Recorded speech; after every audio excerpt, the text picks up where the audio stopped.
bigas-bigas lang daw. Oo nga naman, yun lang ang gamit ng araw. Tapos sabi daw ni Lolo nun, pag inaamoy yung tepe niya.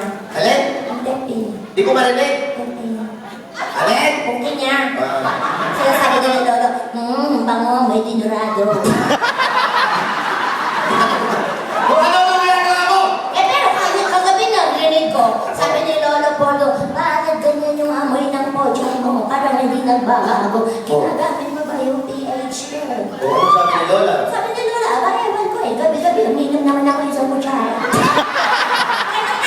Alam ka sa buhay mo! Gladys Junior, ikaw na. Thank you. Welcome, magandang umaga po. Okay, mga palamakan mo natin si Gladys. Ito, akin na yung... Yan, thank you. Pa, sigaw na sigaw, punyeta. Ha? Ha? Ha? Lilipas din yan. Pag nawala yung tama ng alak nyo, tignan ko baka I love you pa kayo sa akin. Kaya gusto ko pumapasok ako, lasing na tao eh. Pag pali ko pumagang ng lalaki ako eh.